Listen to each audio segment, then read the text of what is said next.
This is why it's kind of a gold rush for landlords who are willing to bet on these programs. Affordable housing programs like Section 8 are the future of real estate, and smart landlords and even new investors know this and are taking advantage to get rich. We're talking guaranteed rent, long-term tenants, and recession-proof cash flow. Hey, I'm Nana. I used to host over 20 Airbnbs, but that had me burnt out, so I decided to switch to Section 8 investing, and in just 2 years, I have built a $1 million Section 8 rental portfolio that is way more chill, sustainable, and pays me every single month.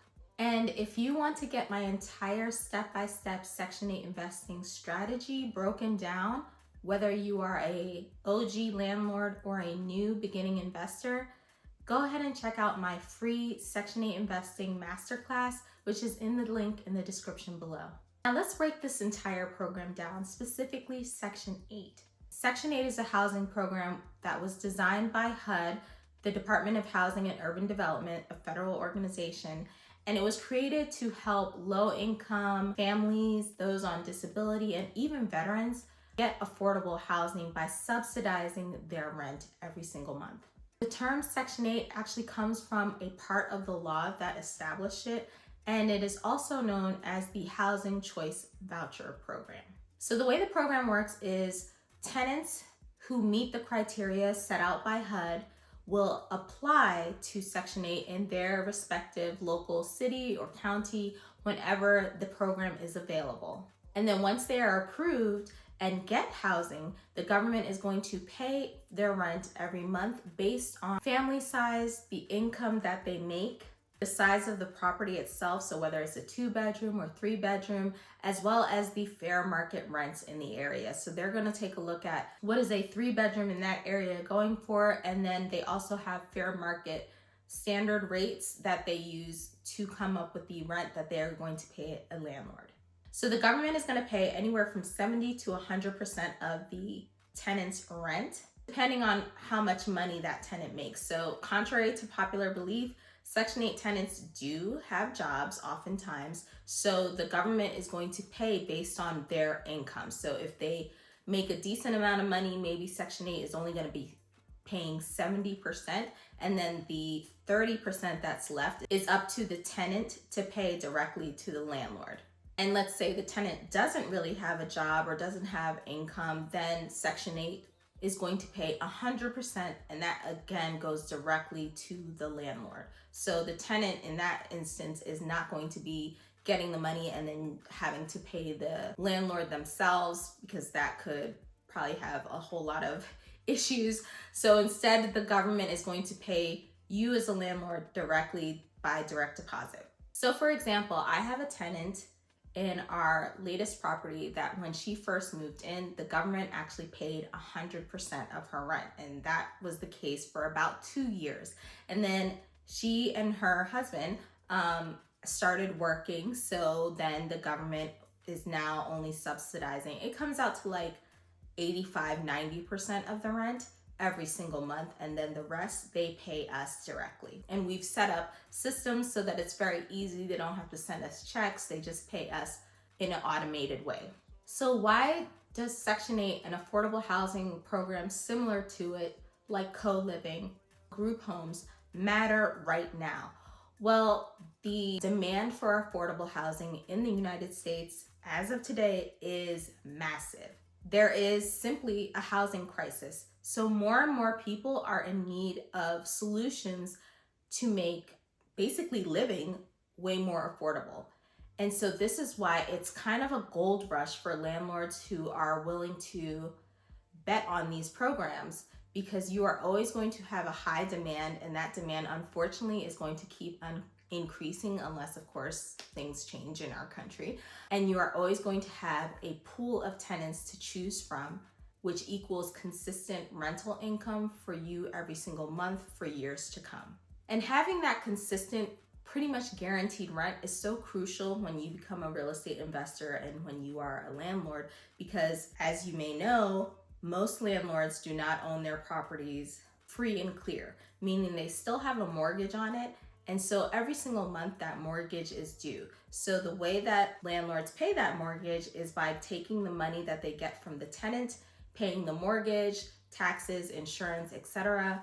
And then everything left over after that is their cash flow, their profit. So if they don't have a tenant in there, they're not able to pay the mortgage. If the tenant doesn't pay their rent, which can often happen with your traditional market rate tenants, then again, that landlord is in a bind because they're not able to pay their mortgage, pay their taxes, pay for maintenance, and all the things that come along with being a landlord.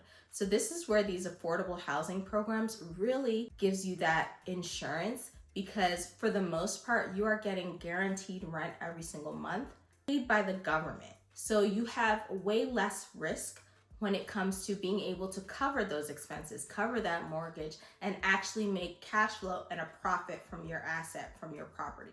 Because that is the whole point of becoming a landlord, right? It's great to actually provide affordable housing, but of course, many of us, most of us, are in this for money and to make money and to build wealth. So this is a strategy that's going to allow you to do that in a more consistent way. So your income is way more predictable.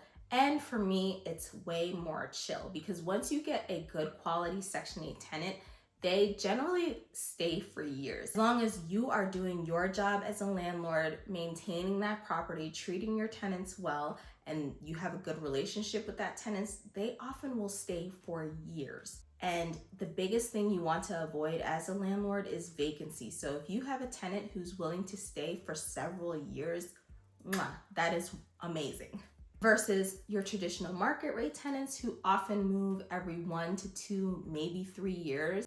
And so you're constantly having to go out and do that entire process of finding a tenant, screening tenants, moving them in, also doing that turnover after tenants move out, just from basic wear and tear that is going to happen when anyone lives in a house for a year or two. So that might include painting, cleaning up the carpets, all of that jazz. So having those longer term tenants is going to help you avoid those costs. And so this is why Section 8 has basically become my new bae, aside from my husband, and why other smart landlords also love this program and other programs like it.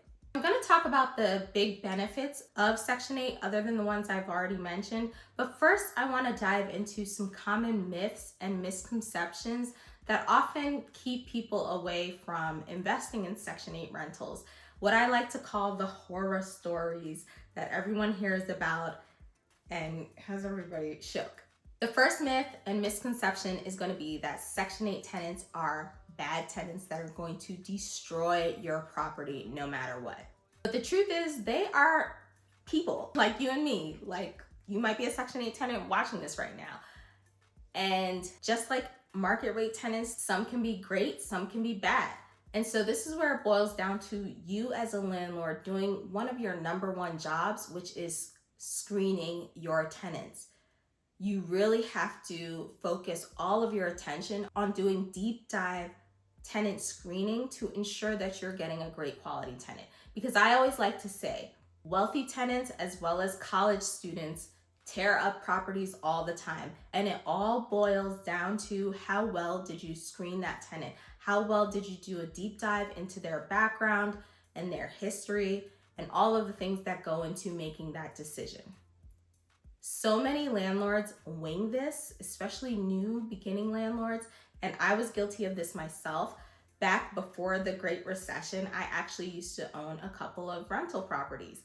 And because I knew I had a mortgage coming up, I was just willing to go with whoever presented a check to me first and was a warm-blooded human. And that was a recipe for disaster. I didn't do a deep dive screening. I didn't really look into their rental history, and that came back to bite me in the butt. So don't do that. Learn from my mistakes and make sure you are screening your tenants well. And keep in mind, Section 8 tenants are often waiting 2 to 10 years in order to get their voucher. So once they do get it, most good and smart Section 8 tenants are going to do all that they can in order to protect that voucher and make sure they don't lose it. So that's an incentive they also have to treat your property well and be good overall tenants. The second misconception is that you basically have to take any Section 8 tenant that presents a voucher to you or comes and says they want to live in your property. And that is completely false. You as the landlord get to screen your tenant and choose and select whoever you want as long as you are following fair housing laws. The third myth is going to be that payments are not reliable. This is also false because the housing authority is going to set a schedule on how they pay you. And that's usually going to be the first of the month. Here in Las Vegas, it's actually usually on the 30th or 31st, so like the last day of the previous month, they will already have deposited the rent. Now, I will add a caveat that not all housing authorities are created equal. Some are better than others. So you really need to do your due diligence and make sure you are working with a public housing authority. And when I say public housing authority, that's the local organization that distributes Section 8 in your particular city or county. So you need to make sure that they are a good one and that they are on top of making payments in a timely fashion to landlords. So you want to do your research there and make sure you're not investing in an area where the public housing authority is a hot mess. And when it comes to the tenant themselves, if they do have to pay a portion of their rent, it's usually a very small amount. So it makes it easier for them to pay on time. And again, they want to make sure they are keeping their voucher. So most tenants, and especially if you do your screening right, are going to pay you on time. Fourth misconception is that Section 8 properties by default have to be in bad areas. Any property that is in good condition can qualify for Section 8 as long as it can pass a Section 8 housing inspection. And HUD requires that a property be safe, clean, and well maintained. Not that hard to do. And me personally, I think that better properties in better areas attract better tenants. Because just like anyone else, many Section 8 tenants, who are often moms or families in general, want to be in good schools and good neighborhoods just like everyone else. So here's a quick rundown on the major benefits of Section 8 housing specifically, but also applies to a lot of the other affordable housing programs out there. Like we talked about already, the number one benefit is going to be guaranteed rent. You are paid like clockwork every single month, and this removes a lot of the stress that comes often with being a landlord because you're not worried, hoping and praying that your tenant is actually going to pay you. You don't have to stalker call your tenants and be like, yo, where my money at every single month. I remember my husband actually said once, I kind of forget that we have tenants until we get paid because we don't have to chase after our tenants. We don't have to worry about them in that way, which is pretty sweet, not gonna lie. The second benefit is the fact that they are recession proof, pandemic proof, and government shutdown proof. So one of the ways I came about being a Section 8 landlord is because when I was running my Airbnb business, I used to host for another real estate investor. And when the pandemic first hit and Airbnb refunded all the guests and we weren't making money initially, everyone else was stressed AF, and he was so cool. He was chill. I was like, how are you so calm right now? And he told me, well, Nana, I only have this one Airbnb, but I own 20 Section 8 rentals. So I'm getting paid. I don't know about y'all little people, but I am getting paid. And I was like, I want to be getting paid too. So that planted the seed in my mind. Of course, I'm hard-headed and it took me a while to actually transition to Section 8 rentals, but here we are. They are also recession-proof, like I said.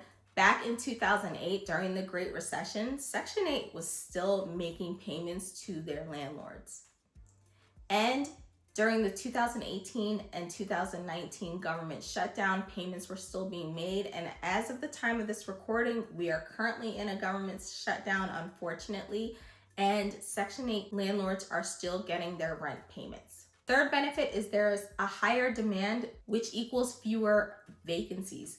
Long story short, there are not enough Section 8 landlords for all the Section 8 tenants. So you have a high demand for your property.